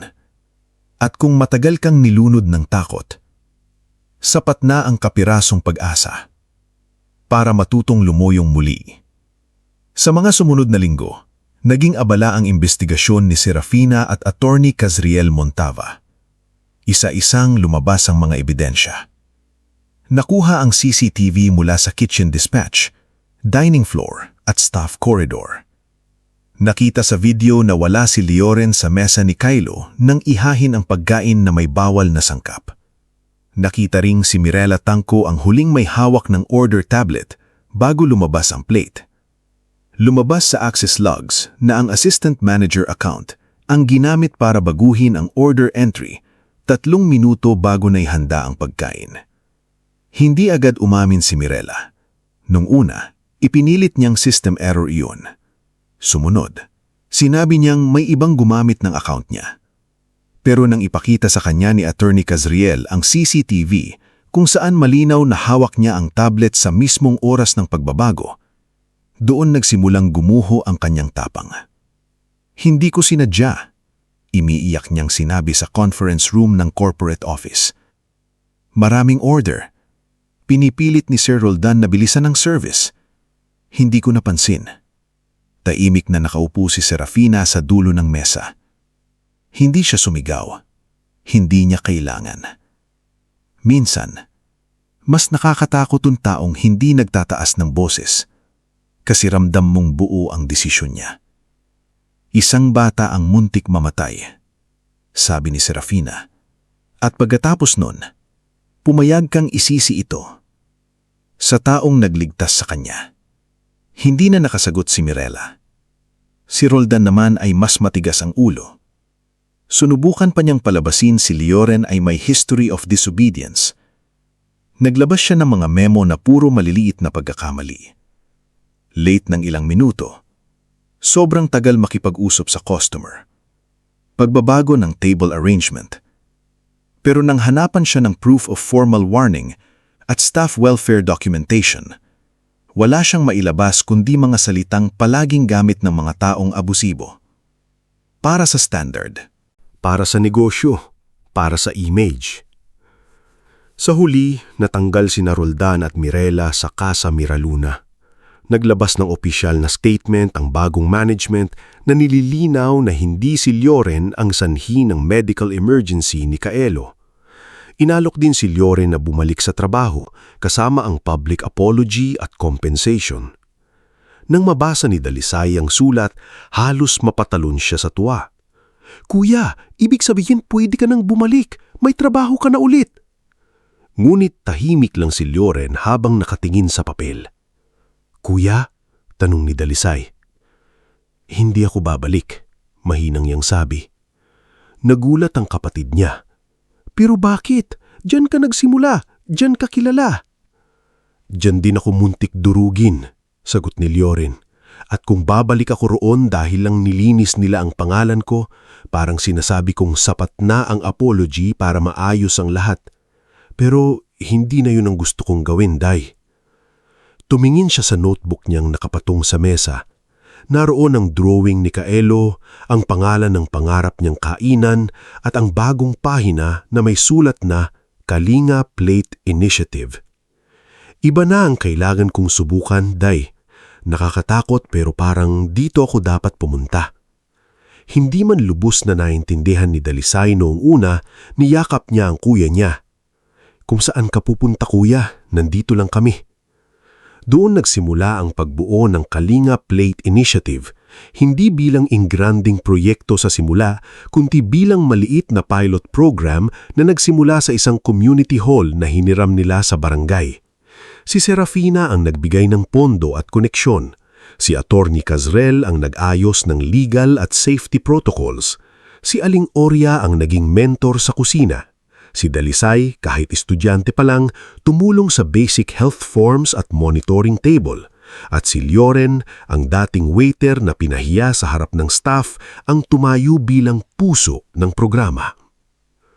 Layunin ng Kalinga Plate Initiative ay magbigay ng ligtas at abot-kayang pagkain para sa mga batang may allergies, malnutrition at special dietary needs. Hindi ito charity na basta magbibigay ng pagkain para mapikturan at maipost. Gusto ni Leoren na bawat pagkain ay may record. Anong bawal sa bata, anong kondisyon, anong pwedeng kainin, anong kailagang iwasan. Natuto siyang makipag-usap sa nutritionists na kinuha ni Serafina. Natuto siyang magbasa ng labels. Natuto siyang makinig sa mga magulang na sanay na hindi paniwalaan. Sa unang orientation, halos hindi siya makapagsalita sa harap ng mga volunteer. Nanginginig ang kamay niya habang hawak ang papel. Napansin iyon ni Aling Oria. Linapitan siya ng matanda at binulungan. "Hoy, Leoren, mas nakakatakot pa ba yung mikropono kaysa kay Roldan?" Napangiti siya kahit kinakabahan. Hindi po. Di magsalita ka. Hindi sila naghihintay ng perpektong tao. Naghihintay sila ng taong tunay." Huminga ng malalim si Leoren pagkatapos ay humarap sa mga tao. "Hindi po ako doktor. Hindi rin po ako chef na may diploma. Dati po akong waiter. Natanggal po ako sa trabaho dahil sa insidenteng muntik makapatay ng isang bata. Pero ang natutunan ko noon, ang pagkain ay hindi lang pagkain. Kapag mali ang nailagay mo sa plato, buhay ang pwedeng kapalit. Kaya nandito tayo ngayon para masiguro na ang mga batang madalas sabihang maerte o mahirap pakainin ay hindi na mapapahamak dahil lang may taong hindi nakinig. Tahimik ang room. Pagkatapos, isang ina ang nagtaas mang kamay. Payat ito, pagod ang muka at may dalang batang babae na may pantal sa braso. "Sir," sabi ng babae, "ang anak ko po, si Minori, allergic sa itlog at gatas. Lagi po kaming pinagtatawanan sa kantin kasi ang dami raw bawal. May pagkain po bang pwede sa kanya?" Hindi sir ang sanay marinig ni Lioren, pero nang marinig iyon, hindi siya nagyabang. Lumapit siya sa babae, lumuhod ng kaunti para kapantay ang bata at ngumiti. "Meron tayong hahanapin na ligtas para kay Minori. Hindi natin siya pipilitin sa bawal. Hindi rin natin siya pagtatawanan." Sa sulok ng room, tahimik na pinapanuwad ni Serafina si Lioren. Sa tabi niya si Kaelo, hawak pa rin ang sketchbook. Mas malusog na ang itsura ng bata kaysa noong nasa ospital, pero may pagkamahiyain pa rin. Mula nung mangyari ang insidente, nagbago rin si Serafina bilang ina. Hindi na siya pumapayag na puro yaya at bodyguard ang kasama ni Kaelo. Gumagawa siya ng paraan para siya mismo ang hatid, makinig at kumain kasama ang anak kahit gaano kaabala ang negosyo. "Mama," bulong ng Kaelo habang nagdodrawing, "parang hindi na po siya waiter." "Tama ka," sagot ni Serafina. "Ano na po siya?" Tumingin si Serafina ay Lioren na nakikipag-usap sa mga magulang. "Siguro tagabukas ng pinto." Hindi naging madali ang unang buwan. Maraming nagduda kay Lioren. May ilang investors na tinanong ni Serafina kung bakit isang dating waiter ang nasa gitna ng proyekto. "Wouldn't it be better to hire someone with credentials?" Tanong ng isang investor na si Edmundo Pravia sa meeting. Sumagot si Serafina ng hindi kumukurap. "We already have nutritionists, doctors, and consultants. What we lacked was someone who notices when a child is scared before the child collapses." May ilan pa ring nagbulungan. May nagsabing baka ginagamit lang ni Lioren ang awa ng bilyonarya. May nagsabing publicity stunt lang ang lahat. At ang pinakamasama, si Brent Malari ay patuloy na naghahanap ng paraan upang sirain ang proyekto. Matapos mabigo siyang gamitin ang insidente para pahinain si Serafina sa board, ngayon naman ay pinupuntirya niya ang Kalinga Plate Initiative. "Kapag sumikat yan," sabi ni Brent sa isang lihim na tawag sa kakilala niyang logistics supervisor na si Orvian Sikat, lalakas lalo ang image ni Serafina. Hindi pwede. Si Orvian ay matagal nang nagtatrabaho sa supplier network ng food division. Hindi siya pangunahing kontrabida nung una. Isa lang siyang taong sanay sumunod kung saan may pera. Nang alukin siya ni Brent ng malaking halaga kapalit ng konting gulo sa delivery labels, pumayag siya. Plano nilang sirain ang unang malaking public launch ng Kalinga Plate Initiative. Dadalo roon ang media, ilang local officials, partner hospitals at mga pamilyang may batang may dietary needs. Kapag nagkaroon ng aberya sa pagkain, kahit walang masaktan, sapat na iyon para magduda ang publiko. At kung may batang magkasakit, tuluyan ng babagsak ang tiwala sa proyekto. Dumating ang araw ng launch. Sa isang covered court na inayos na parang simpleng community dining hall, abala ang lahat. May mga lamesang may allergy tags.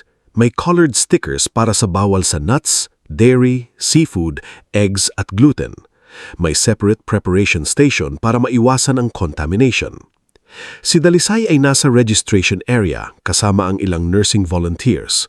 Si Aling Orya ay nasa kusina nakabantay sa mga kaldero na parang general sa gyera.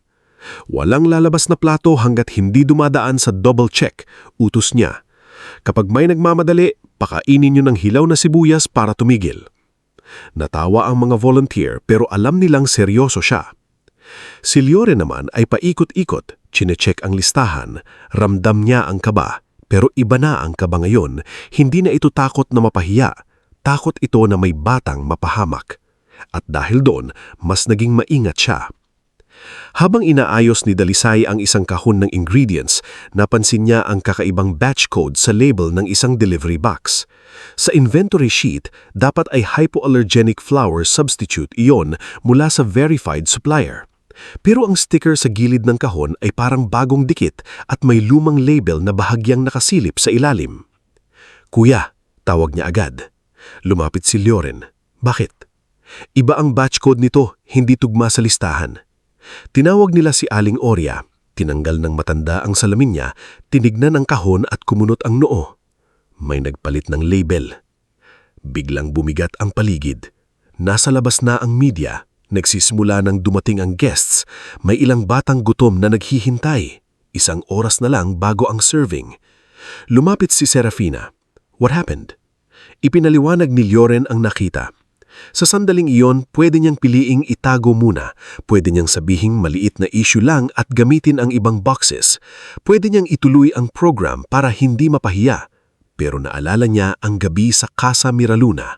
Naalala niya ang plato ni Kaelo. Naalala niya bawat taong nagsabing image muna bago buhay. Kaya humarap siya kay Serafina. "Ihihinto ko muna ang serving." May ilang staff ang nagulat. "Sir Lioren, nasa labas na ang media." "Alam ko, pero hanggat hindi natin nasusuri lahat ng kahon, walang lalabas na pagkain." Lumapit ang isang organizer. "Malaking kakayahan ito, launch day natin." Tinignan ni Lioren ang isang iyon. Mas malaking kakayahan kung may batang mapahamak dahil natakot tayong mapahiya. Tumihim ang lahat. Ilang minuto matapos yon, umakyat si Lioren sa maliit na stage. Nasa harap niya ang mga magulang, bata, media at investors.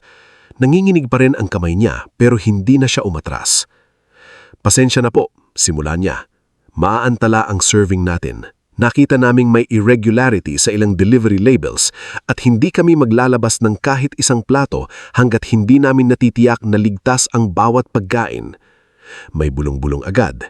May reporter na nagtaso ng kamera. May investor na napailing. Ngulit nagpatuloy si Lioren. "Alam kong nakakahiya ito. Alam kong may gutom na batang nasa harap ko. Pero mas gusto kong humingi ng pasensya dahil pinaghintay ko kayo kaysa humingi ng tawad dahil pinahamak ang anak ninyo." Sa gilid ng stage, napatingin si Serafina kay Lioren. Sa sandaling iyon, mas lalong niyang naintindihan kung bakit pinagkatiwalaan siya ni Kaelo. Si Lioren ay hindi perpekto. Hindi siya sanay sa mundo ng boardrooms, contracts at press statements. Pero kapag kaligtasan na ng bata ang pinag-uusapan, hindi siya nagpapadala sa takot. Tumayo si Serafina at lumapit sa mikropono. "Ang desisyong ito ni Lioren ang dahilan kung bakit ako naniniwala sa proyektong ito."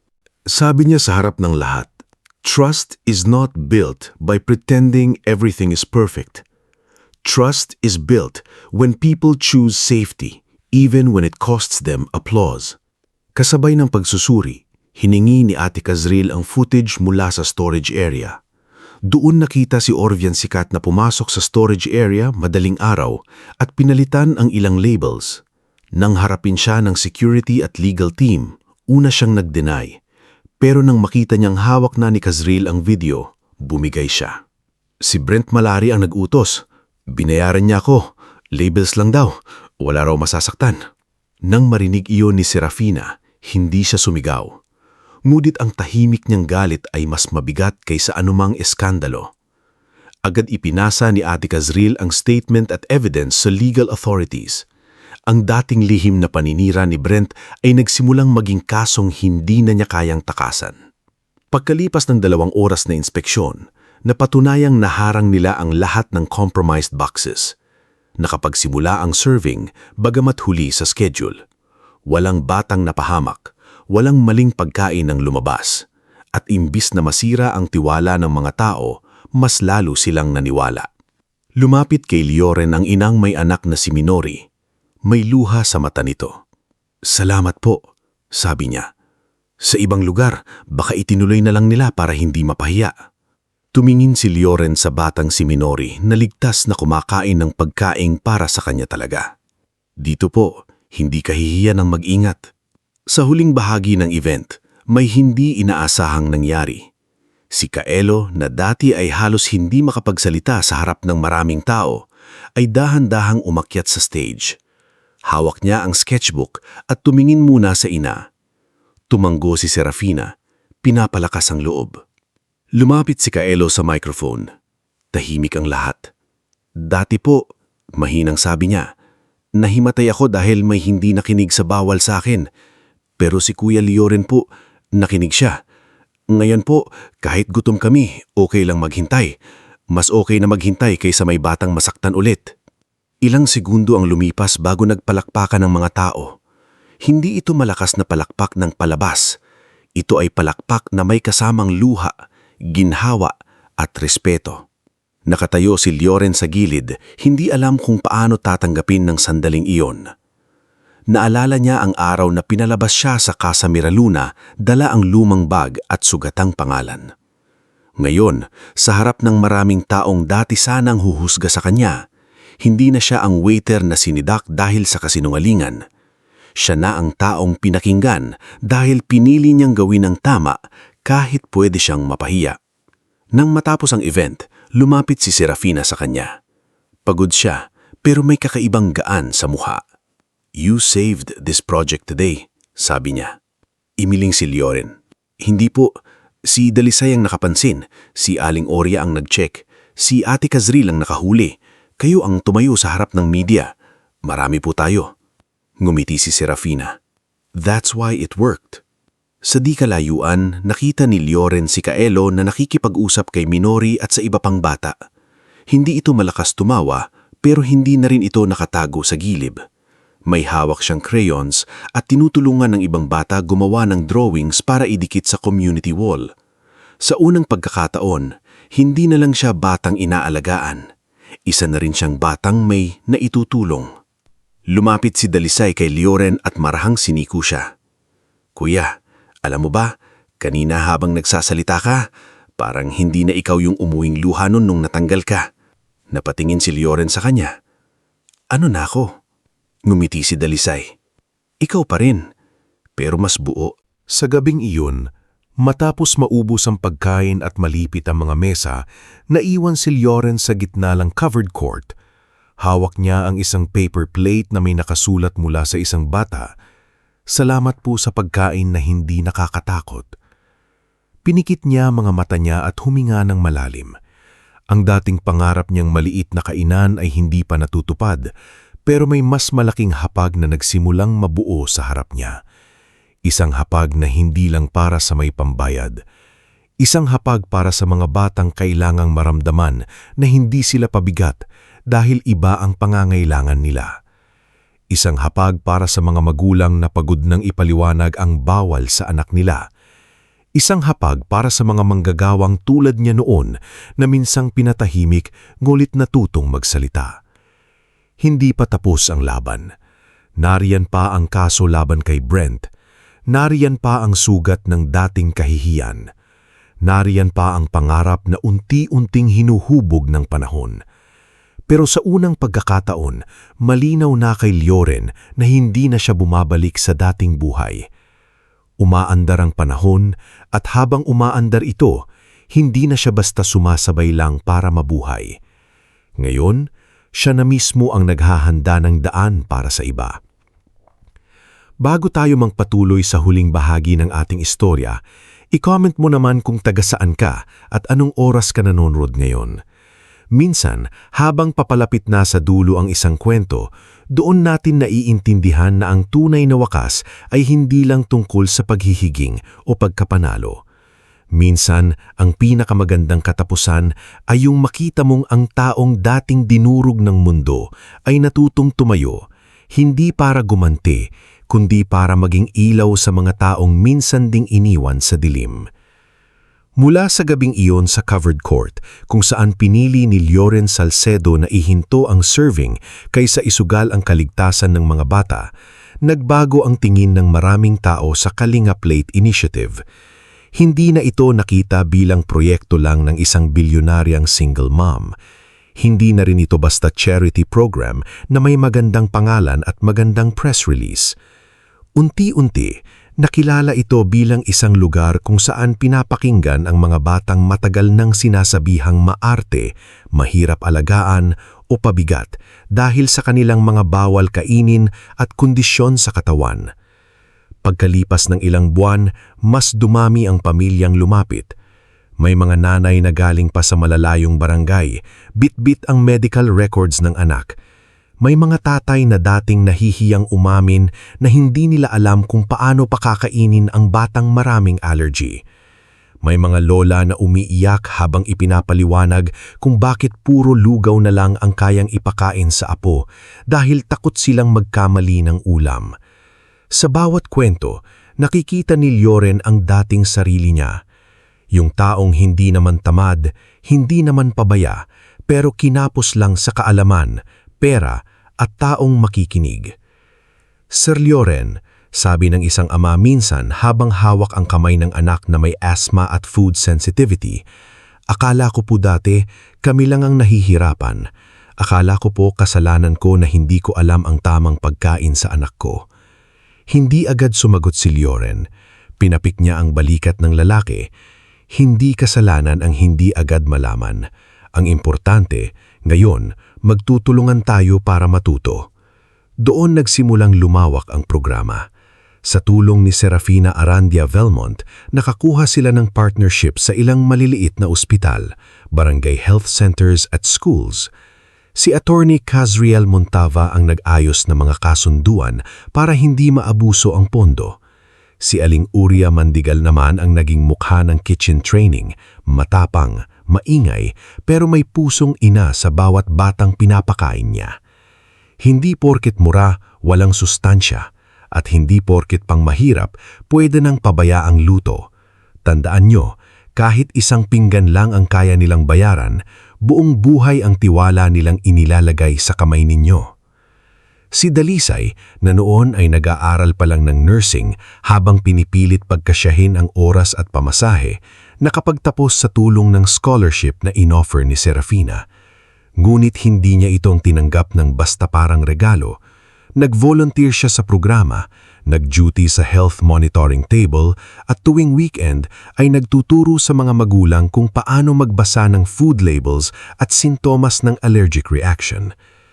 Kuya, sabi niya isang gabi habang sabay silang nag-ahayos ng mga folders, dati pangarap ko lang maging nurse para matulungan si tatay. Ngayon, parang ang dami ko palang pwedeng tulungan. Ngumiti si Lioren.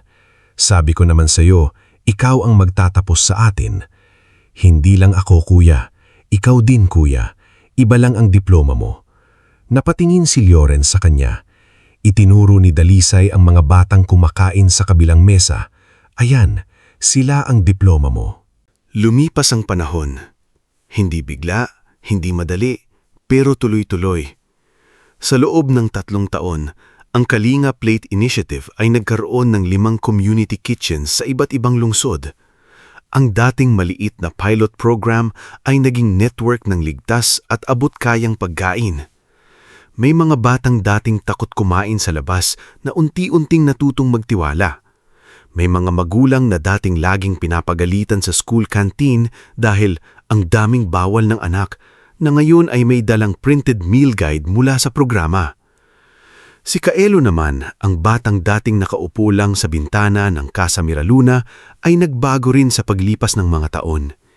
Hindi na siya gaanong kaputla. Hindi na rin siya laging nakatago sa likod ni Manang Tersia. May mga araw pa rin na tahimik siya. May mga pagkakataon pa rin napapagod siya sa ingay, pero natutunan na niyang magsabi ng kailangan niya. Mama, masyadong maliwanag dito. Minsan niyang sabi kay Serafina habang nasa isang event. Noon, baka pinilit niya na lang tiisin. Ngayon, sinasabi na niya. At mas mahalaga, pinapakinggan na siya. Si Serafina naman, sa kabila ng pagiging abala sa negosyo, nagbago ang paraan ng pagiging ina. Hindi na siya umaasa sa report ng yaya para malaman kung kumain ba ang anak. Siya mismo ang nagtatanong. Siya mismo ang nagbabasa ng drawings ni Kaelo. Siya mismo ang natutong umupo nang walang cellphone sa hapag. Isang gabi, habang nasa bahay sila, nakita niya si Kaelo na gumuguhit ng isang malaking dining room na maraming bata. Sa gitna, may lalaking naka-apron at babaeng nakasuot ng simpleng blouse. Sa gilid, may maliit na batang may hawak na sketchbook. "Anong drawing yan?" tanong ni Serapina. "Future po," sagot ni Kaelo. "Whose future?" Tumingin siya kanya, pagkatapos ay naging ngumiti ng kaunti. "Kay Kuya Lioren at siguro sa atin din po." Napatahimik si Serapina. Sa loob ng 3 taon, naging malapit si Lioren sa kanilang mag-ina. Hindi dahil sa utang na ulob, hindi dahil sa pera, kundi sa respeto. Si Lioren ang taong hindi natakot magsabi ng totoo sa kanya. Kapag sobra na siyang abala sa negosyo, hindi siya pinupuri ni Lioren para lang makapalapit sa kanya. Sinasabi nito ng mahinaon, "Ma'am, hinahanap kayo ni Kaelo. Hindi meeting ang kailangan niya ngayon." Nang una, nasasaktan si Serapina. Sanay siyang sinusunod, hindi pinagsasabihan. Pero kalaunan, naintindihan niyang iyon ang klase ng katapatan na hindi mabibili. At si Lioren naman, kahit unti-unti nang gumaganda ang buhay, may sugat pa ring hindi madaling gumaling. Kapag may media interview, madalas siyang tumatanggi. Kapag may award ceremony, si Serapina o Dalisay ang pinapaharap niya.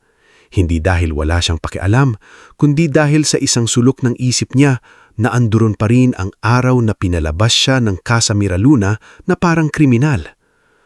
"Kuya, hanggang kailan ka tatakbo sa mikropono?" tanong ni Dalisay isang hapon habang inaayos niya ang uniform niya bilang nurse. "Hindi ako tumatakbo." "Tumatakbo ka. Kapag may kamera, naglalaho ka na parang usok." Napabuntong hininga siya. "Ayoko lang na bumalik sa usapan yung nangyari." "Kuya," malambot na sabi ni Dalisay, "hindi ka na yung waiter na pinagbintangan. Ikaw na ang taong nagpatayo ng 5 kusina.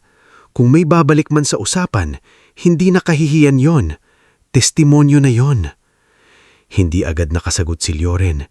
Alam niyang tama ang kapatid niya, pero hindi madaling burahin ang takot na minsang naitinanim sa pagkatao mo. Sa panahong iyon, tuluyan namang gumulong ang mga kaso kailaban kay Brent Malari. Ang statement ni Orvian Sikat, ang inventory footage at ang mas malalim na investigasyon ni Attorney Kazril ay naglabas ng mas marami pang baho. Hindi lang pala label switching ang ginawa ni Brent, may mga supplier kickbacks, peking contracts at pagtatangkang pahinain ang posisyon ni Serapina sa Food Investment Division. Sa huli, kinusuhan siya ng fraud, corporate sabotage at iba pang paglalabag na matagal niyang inakalang matatakpan ng apelyido at koneksyon. Sa isang hearing, nakita ni Lioren si Brent mula sa malayo. Hindi na ito kasing tikas gaya noon. Wala na ang yabang ng ngiti. Mulit imbes na makaramdam ng saya, kakaibang pagod lang ang naramdaman ni Lioren. Doon niya naintindihan na hindi pala laging matamis ang pagbagsak ng kontrabida. Minsan tahimik lang, parang pagsasara ng pinto na matagal nang maingay. Si Roldan Verches naman ay umarap sa sunod-sunod na labor complaints mula sa dating staff ng Casa Miraluna. Dahil nagkaroon ng lakas ng loob ang iba matapos magsalita si Nerik, lumabas ang mga kwento ng unpaid overtime, pamihiya, pananakot at maling incident reports. Hindi man nakulong si Roldan, tuluyan siyang nawalan ng lisensya at reputasyon sa restaurant management industry. Si Mirela Tangco naman, matapos matanggal at mahirapang makahanap ng trabaho, isang araw ay pumunta sa isa sa community kitchens. Hindi siya nakaayos gaya noon. Simple ang suot, walang makeup at halatang pinag-isipan kung papasok ba siya. Ang unang nakita sa kanya ay si Aling Oria. "Kung magwawala ka rito, may sandok ako," sabi ng matanda. Umiling si Mirela, nangingilid ang luha. "Hindi po. Gusto ko lang makausap si Lioren." Tinawag si Lioren mula sa kusina. Nang makita niya si Mirela, saglit na bumalik sa kanya ang staff room, ang termination paper, ang malamig nitong pagsisinungaling. "Bakit ka nandito?" tanong niya. Hindi galit pero hindi ring malambot. Napayuko si Mirela. "Hindi ako hihingi ng trabaho. Hindi rin ako hihingi ng tulong. Gusto ko lang humingi ng tawad. Noon, inggit ako sa'yo. Galit ako kasi kahit wala kang posisyon, mas pinapansin ka ng tao. At nung nangyari kay Kaelo, Pinili kong iligtas ang sarili ko kahit alam kong ikaw ang madudurog. Matagal na katahimikan ang namagitan sa kanila. Hindi ko alam kung mapapatawad mo ko, dagdag niya, pero kailangan kong sabihin na mali ako. Tinignan siya ni Lioren. Sa isip niya, may bahagi pa ring masakit. Hindi iyon nawala, pero pagod na rin siyang buhati ng galit. Hindi madali ang ginawa mo sa akin. Hindi ring mabubura ng sorry ang nawala sa pamilya ko nung panahon na yon. Tumanggo si Mirela habang umiiyak. Pero hindi ko nahahayaang itali ako ng galit sa araw na yon. Pinapatawad kita. Hindi para gumaan ka lang, kundi para tuluyan na rin akong makausad. Napaupo si Mirela sa bench at humagulgol. Hindi iyon eksenang may palakpakan, walang media, walang dramatikong musika. Pero para kay Lioren, iyon ang isa sa pinakamabigat na pintong nasira niya. Dumating ang ika-4 na taon mula nang nasibak siya sa trabaho. Sa panahong iyon, unti-unting natupad ang pangarap niyang matagal nakasulat sa notebook. Sa tulong ng naipon niya, grants mula sa programa at partnership na hindi kontrolado ni Serafina kundi sinuportahan lang nito, binuksan ni Lioren ang sariling kainan. Pinangalanan niya itong Mesa ni Kaelo. Hindi ito marangyang restaurant, walang chandelier, walang sahig na sobrang kintab na parang ayaw apakan ng mahirap. Sa halip, mailiwalas ito. Maliwanag ngunit hindi masakit sa mata.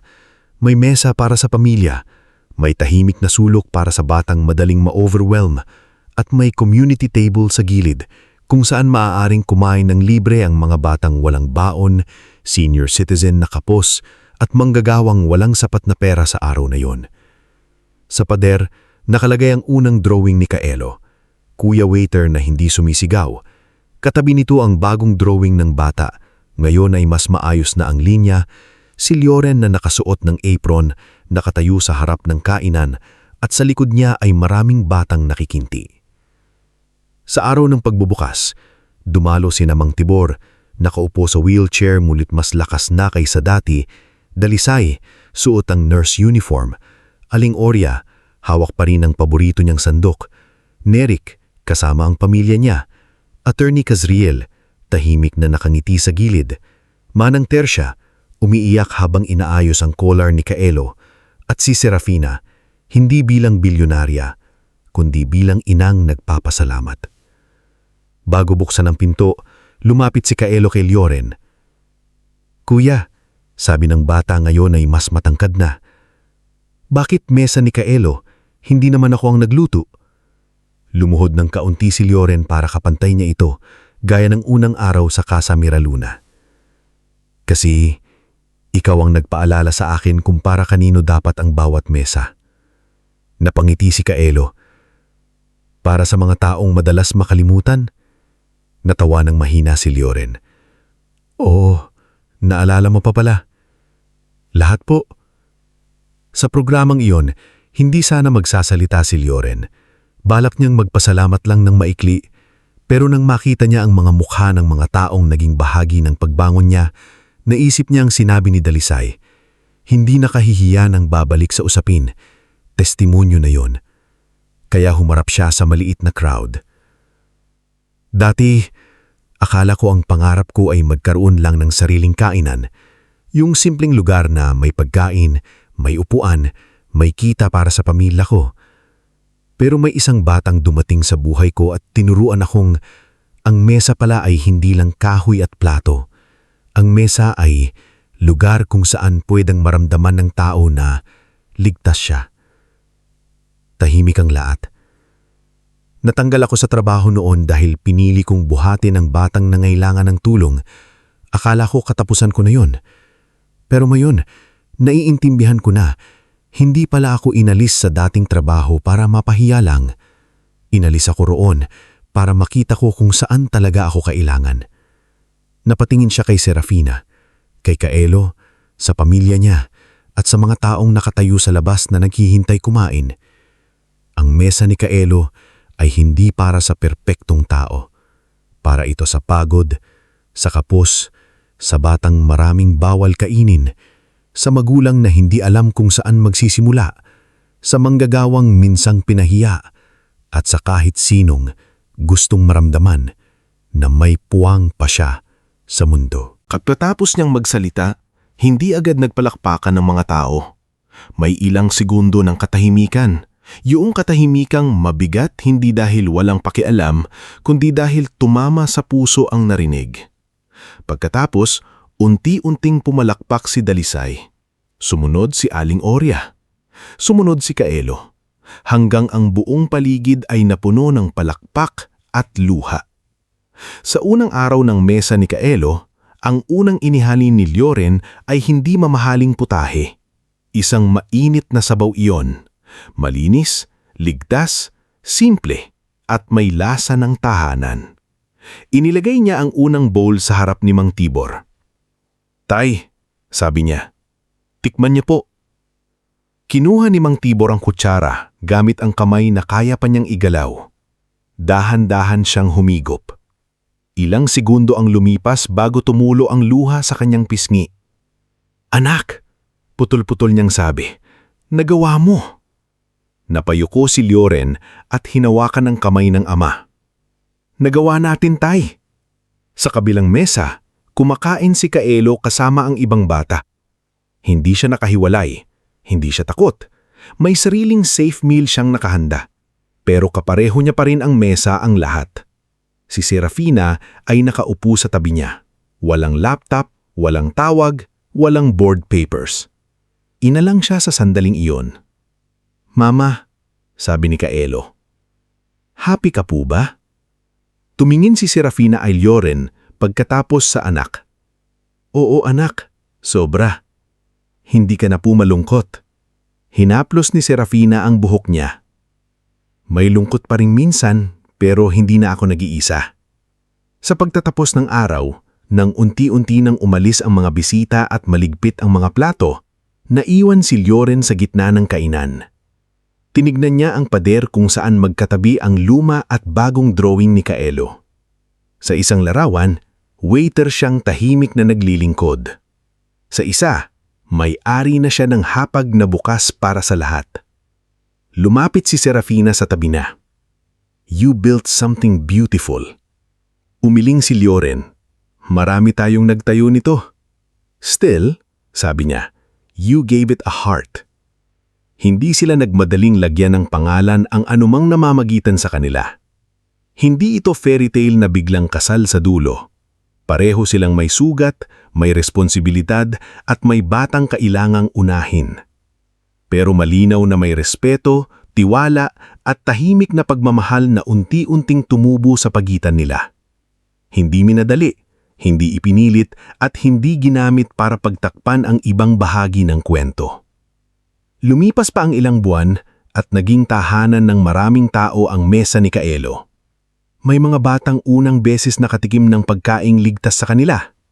May mga senior citizen na bumabalik tuwing umaga para sa mainit na lugaw. May mga dating empleyado ng Casa Miraluna na minsan dumalaw at nakitang posible palang magkaroon ng kainan na hindi dinadaan sa sigaw ang disiplina. Isang hapon, habang mahinang umuulan sa labas tulad ng unang araw na nakita ni Lioren si Kaelo, may batang lalaki na pumasok sa mesa ni Kaelo kasama ang kanyang lola. Payat ang bata, basa ang tsinelas at tahimik na nakatingin sa mga mesa. Lumapit si Lioren, dala ang parehong ngiting ibinibigay niya noon sa Casa Miraluna, pero ngayon ay wala nang takot sa likod nito. "Magandang hapon. Saan ninyo gustong maupo?" Napatingin ang bata sa tahimik na sulok malapit sa bintana. Doon sila dinala ni Lioren. Habang naghahain siya ng mainit na sabaw, napatingin siya sa labas. Maulan, maingay ang lungsod, at tulad ng dati, maraming taong nagmamadali. Pero sa loob ng maliit na kainan, may init na hindi kayang patayin ng ulan. Naalala niya ang araw na sinibak siya. Ang papel na pinapapirma sa kanya. Ang takot ng isa ni Nerik. Ang iyak ni Manang Tercia. Ang boses ni Kaelo sa telepono. Ang pagdating ni Serafina sa karinderya. Ang unang public launch. Ang pag-amin ni Mirela. Ang pagbagsak ni Brent. Ang pagtayo ng bawat taong minsang natakot. Hindi niya nakalimutan ang sakit, pero hindi na rin siya nakakulong doon. Sa huling sandali ng kwentong ito, hindi na si Loren ang waiter na pinalaya sa trabaho dahil sa kasinungalingan. Hindi na rin si Kaelo ang batang laging nakatingin sa bintana dahil hindi niya alam kung saan siya ligtas. Hindi na si Serafina ang inang akala ay sapat na ang pera para maprotektahan ng anak. Bawat isa sa kanila ay natuto, nasugatan, bumangon at pumili ng mas mabuting daan. At sa mesa ni Kaelo, sa bawat platong inihahain, sa bawat batang pinakikinggan, at sa bawat taong binibigyan ng puwang, nagpapatuloy ang aral ng kanilang pinagdaanan. Minsan, ang isang maling paratang ay kayang sirain ang pangalan ng tao. Pero ang isang pusong hindi bumitaw sa kabutihan ay kayang bumuo ng bagong buhay. Mas matatag, mas malawak, at mas puno ng pag-asa.